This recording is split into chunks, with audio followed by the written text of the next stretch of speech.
Hi, I'm Cody Waite with Waite Endurance. Here at Session 6 Sport Performance, I'm going to be demonstrating our fifth core set number 5 today. With all of our core sets, we have 3 exercises, targets the anterior, the oblique, and the posterior puzzle of our, that make up our core.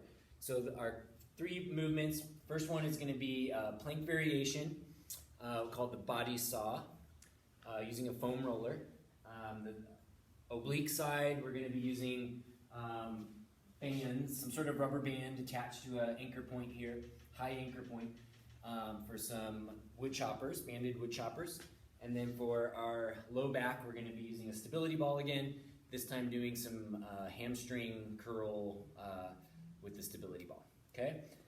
So right off with the oblique movement, with our anterior movement, it's going to be a plank variation called body saw. So we're going to be using a standard foam roller here, getting into elbow plank on the foam roller.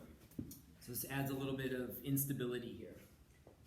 Feet close together out behind us, holding that good plank. And then we're going to basically roll or look like a saw back and forth, kind of from my elbows to my wrists. Elbows, wrists.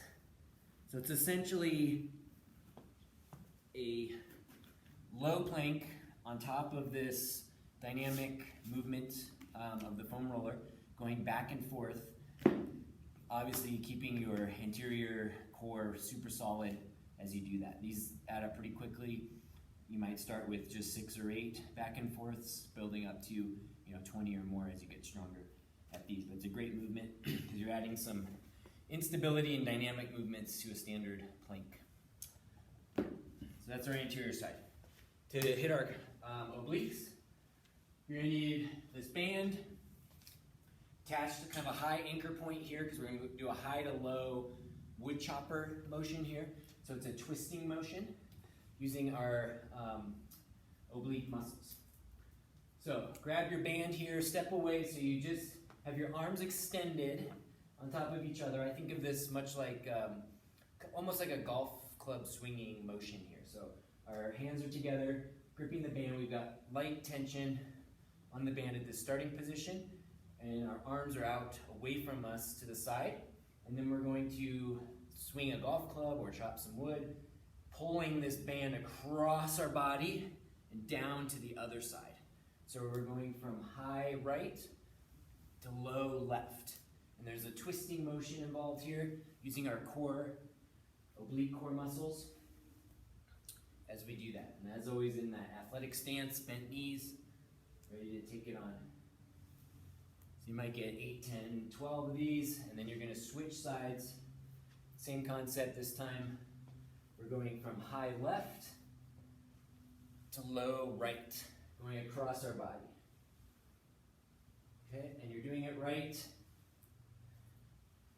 if you feel from that twisting motion, really using those oblique muscles here, okay? Then for our posterior chain, we're going to use the stability ball. Again, laying down on the floor or on a mat. We're going to lay down, put our heels up on the ball, go into this reverse plank or kind of a glute bridge position on the ball. Adds a lot of instability here because the ball's wanting to kind of move around, so you have to engage the core right away to stay steady in this reverse plank or bridge position. Now, the movement is going to be using your heels to pull the ball towards your butt. You're going to really feel it in your hamstrings, but also glutes a little bit, low back a little bit, as you're doing basically a glute bridge on the ball. But as you pull that ball towards you, you really lighten up those hamstring muscles. So it's a nice slow motion, back and forth, and we have to adjust once or twice. And it won't take long till your hamstrings are saying hello to you. Nice and slow. And then when you're done, back down. So this is another one you'll start with fairly low rep counts, 6, 8, 10 to begin with, and then as you get better with those, you'll increase it up accordingly following the plan. So that's core set number 5. As always, good luck, have fun.